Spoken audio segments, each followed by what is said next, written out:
नमस्कार प्यारे विद्यार्थियों, स्वागत करता हूं क्लास में आप सभी का।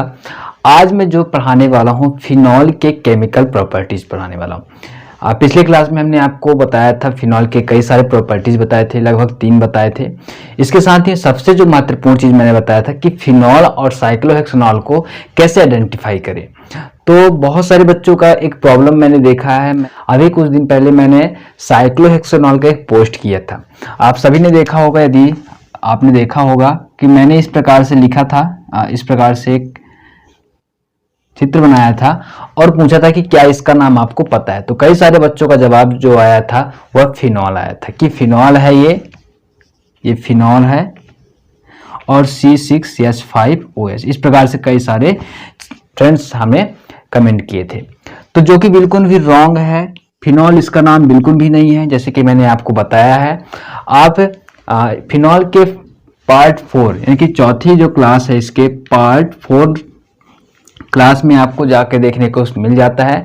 हालांकि मैंने फिनॉल और साइक्लोहेक्सेनॉल की आइडेंटिफाई करने वाली जो वीडियो है वो क्लिप को अलग कर दिया है, आप वहां भी सीख सकते हैं। तो सभी वीडियो के जो लिंक है आपको इस वीडियो के डिस्क्रिप्शन बॉक्स पर मिल जाएगा, यानी कि पहले पार्ट से लेकर पार्ट 4 तक, ठीक है। और भी जो यानी कि इसके साथ ही जो क्लिप है वो भी आपको मिल जाएगा।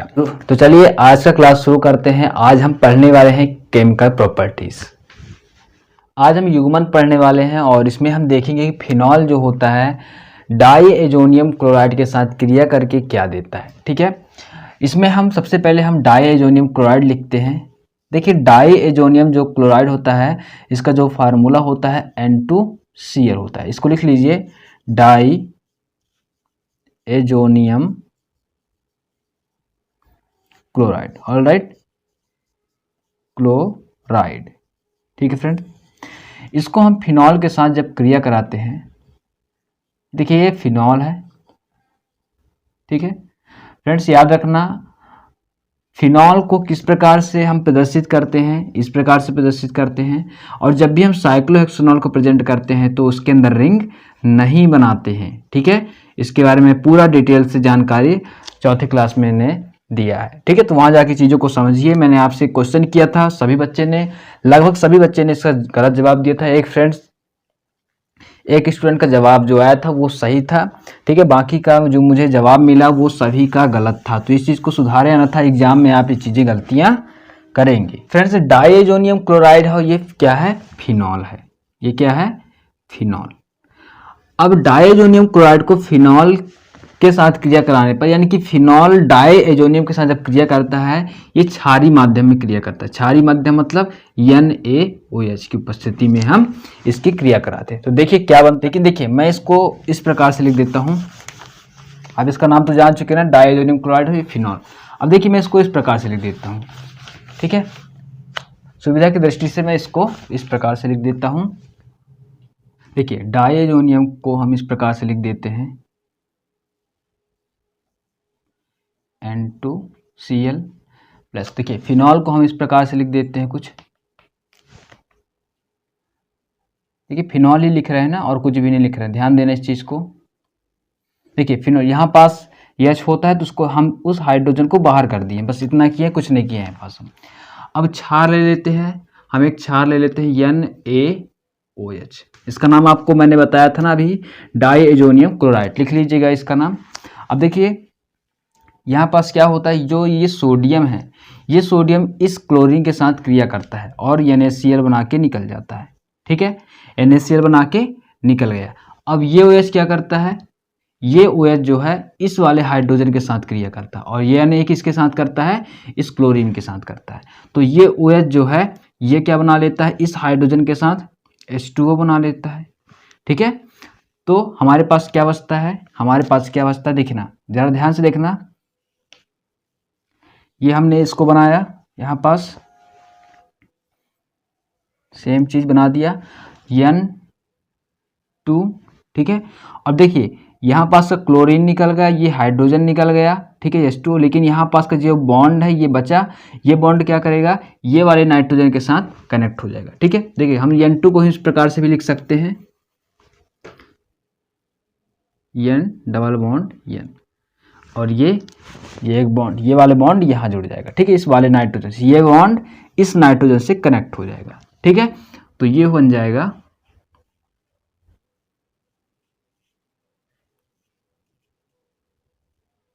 ठीक है, ये प्लस NaCl और H2O, इसका नाम क्या होगा, पैरा हाइड्रोक्सी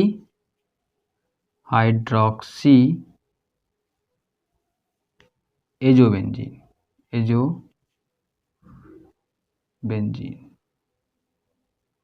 देखिए ऐसा इसमें इसलिए हुआ, यहाँ पास पैरा कैसे आ गया, आपको मैंने बताया था, यदि आप फिनॉल का पहले पार्ट से वीडियो देखेंगे तो मैं आपको बताया था कि जैसे ये फिनॉल है और फिनॉल पर यहाँ पास अगर कोई चीज़ जुड़ता है तो इसको हम बोलते हैं आर्थो, ठीक है। यहाँ पास अगर कोई चीज़ जुड़ता है इसको बोलेंगे मेटा, और यहाँ पास अगर कोई चीज़ जुड़ता है तो इसको बोलेंगे, क्या बोलेंगे, पैरा।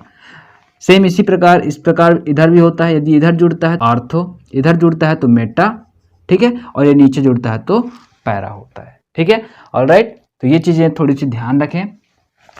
अब इस प्रकार से बनाने का कारण क्या है, सबसे बड़ा रीजन है क्योंकि जो युग्मन होता है, ये जो फिनॉल होता है, फिनॉल क्या करता है, क्षारीय माध्यम में क्षार है, क्षार की उपस्थिति में डाइअमोनियम क्लोराइड के साथ पैरा समूह, पैरा हाइड्रोक्सिल में जुड़ता है, ठीक है। और यहाँ पास जो हो जाएगा OH, ये OH हमने नहीं लिखा, तो यहाँ पास क्या हो जाएगा, पैरा हाइड्रोक्सी एजोबेंजीन, ठीक है। देखिए फिर से देख लीजिए, ये डाइअमोनियम क्लोराइड है, फिनॉल के साथ क्रिया कराते हैं तो ये Na है, इस क्लोरीन के साथ जाएगा, OH इस हाइड्रोजन के साथ, और ये वाला बॉन्ड इस N2 के साथ कनेक्ट हो जाता है। बाकी सब कुछ सेम हमने लिख दिया, यहाँ पास OH हमने लिखना भूल गया था तो यहाँ पास हमने OH लिख दिया है, ठीक है। तो इसको बोलेंगे पैरा हाइड्रोक्सी एजोबेंजीन, ठीक है। इसका नाम भी यदि आप लिखना चाहते तो लिख लीजिए सोडियम क्लोराइड।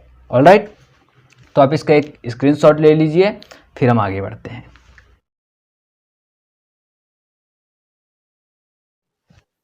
फ्रेंड्स, जो अगला हम पढ़ने वाले हैं इलेक्ट्रोफिलिक एरोमेटिक प्रतिस्थापन, ठीक है। इसके अंतर्गत हम 3 से 4 रासायनिक अभिक्रियाएं पढ़ेंगे। देखिए इलेक्ट्रोफिलिक एरोमेटिक प्रतिस्थापन क्या होता है, जैसे कि हम फिनॉल लेते हैं, फिनॉल में जो OH समूह होता है, जैसे ये OH समूह है, ये क्या करता है, बेंजीन के नाभिक को क्या करता है, सक्रिय कर देता है। और जैसे ही सक्रिय होता है फिनॉल, तो क्या होता है, इसका जो नाभिक सक्रिय होता है तो इससे इलेक्ट्रोफिलिक एरोमेटिक जो प्रतिस्थापन होता है, एरोमेटिक प्रतिस्थापन सुगमता से बन जाता है। अब ये एरोमेटिक प्रतिस्थापन कैसे होता है, जैसे कि नाइट्रीकरण हो गया, सल्फोनीकरण हो गया, हैलोजनीकरण हो गया, तो ये सारी प्रक्रियाएं, रासायनिक प्रक्रियाएं जो हम आपको आज सिखाने वाले हैं, ठीक है। तो चलिए शुरू करते हैं। फ्रेंड्स, जो सबसे पहला हम पढ़ने वाले हैं नाइट्रीकरण। नाइट्रीकरण क्या होता है, तनु HNO3, ठीक है। इसकी जो प्रक्रिया हम पढ़ने वाले हैं तनु HNO3, नाइट्रीकरण का, इसको नाइट्रिकम बोलते हैं, ठीक है। HNO3 को हम नाइट्रिकम बोलते हैं।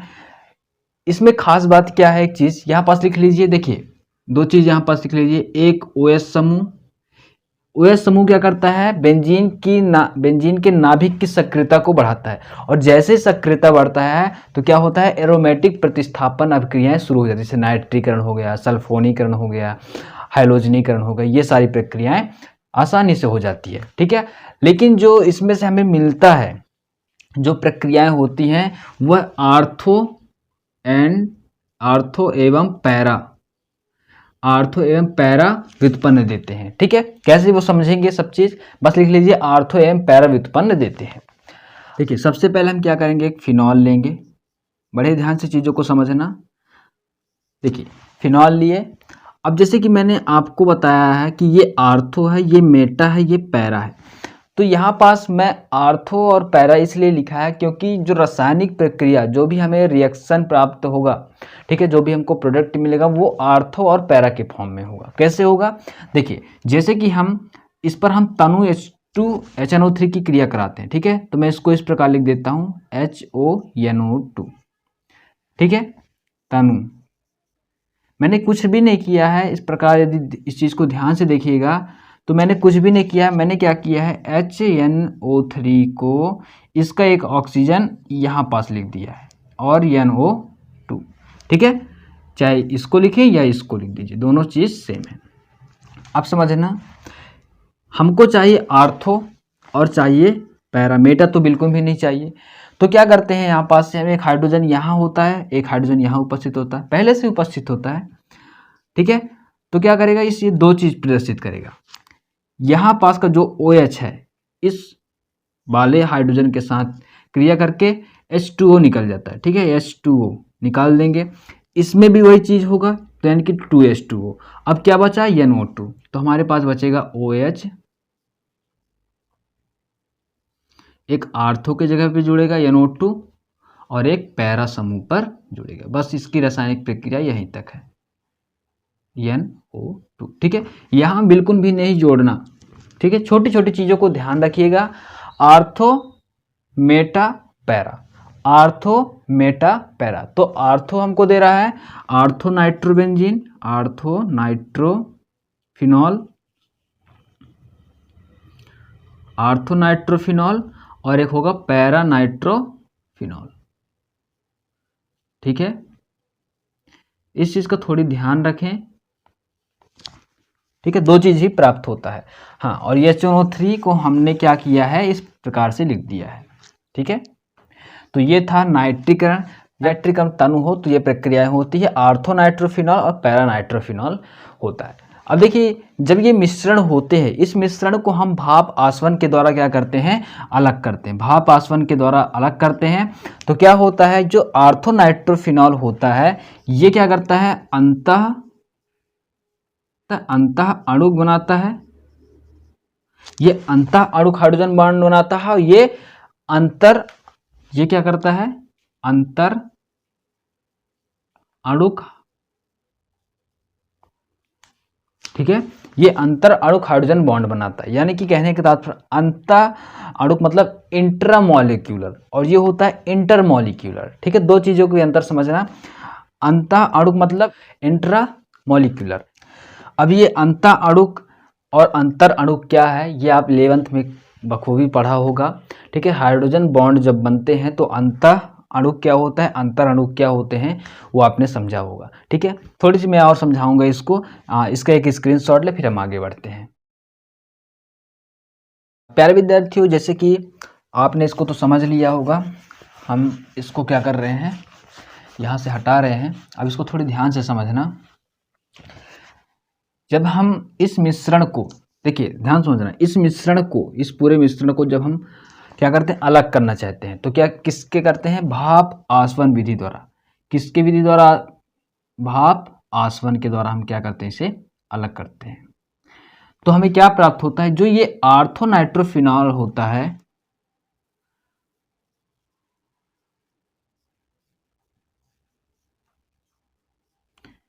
ये, और ये है यहाँ पास N2O है, तो ये नाइट्रोजन, ये ऑक्सीजन, ये डबल बॉन्ड ऑक्सीजन। तो ये यहाँ पास देखिए, यहाँ पास क्या करता है, मैं इसको थोड़ी सी और ज़्यादा वो करना प्रयास करूँगा ताकि आपको समझ में आए।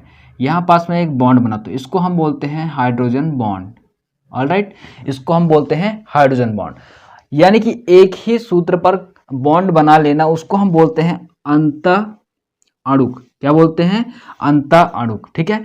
अंतः अणुक मतलब इंट्रामॉलिक्यूलर, ठीक है। ये हो गया इस चीज का, आर्थोनाइट्रोफिनॉल का।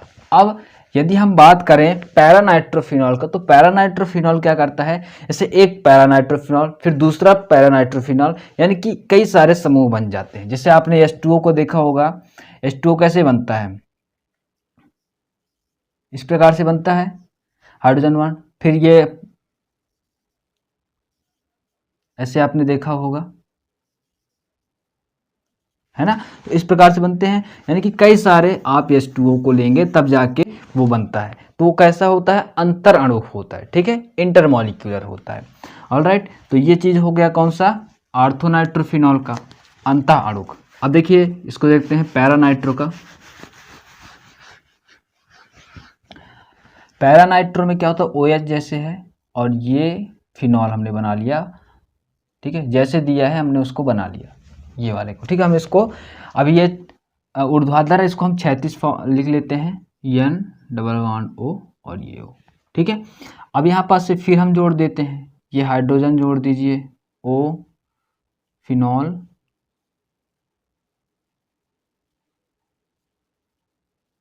ठीक है। तो यहाँ पास जो जुड़ेगा वो बॉन्ड जुड़ेगा, इसको हम बोलेंगे हाइड्रोजन बॉन्ड, ठीक है। और ये फिर हो जाएगा और यहाँ पास O। तो इस प्रकार से प्रक्रियाएं चलती रहती हैं, ठीक है। यहाँ पास जो डैश डैश मैंने बनाया है इसको हम हाइड्रोजन बॉन्ड बोलते हैं, ठीक है। आपको पता होगा कि यदि हम डैश डैश प्रेजेंट कर रहे हैं तो इसको हम किसके लिए प्रेजेंट करते हैं, हाइड्रोजन बॉन्ड के लिए, ठीक है। तो ये हो गया अंतर अणुक इंटरमॉलिक्यूलर, और ये था इंट्रामॉलिक्यूलर, ठीक है, आर्थो नाइट्रोफिनॉल। तो ये चीज़ समझ में आई होगी आपको, ठीक है। ये बहुत ही आसान है, कुछ भी नहीं है, ठीक है। आगे बढ़ते हैं, ठीक है ठीक है। अभी हमने आपको तनु नाइट्रिक अम्ल के साथ बताया था कि फिनॉल जो है तनु नाइट्रिक अम्ल के साथ प्रक्रिया करते तो क्या बनाता है, आर्थो नाइट्रोफिनॉल, पैरा नाइट्रोफिनॉल। अब यदि हम सांद्र ध्यान से सुनना, सांद्र मतलब क्या होता है, गाढ़ा, HNO3 की प्रक्रिया कराएं तो क्या बनता है। आपने काफ़ी इस नाम को सुना होगा और ये काफ़ी इंपॉर्टेंट है एग्जाम के पॉइंट ऑफ व्यू, लिख लीजिए, very very important, very very very important, ठीक है।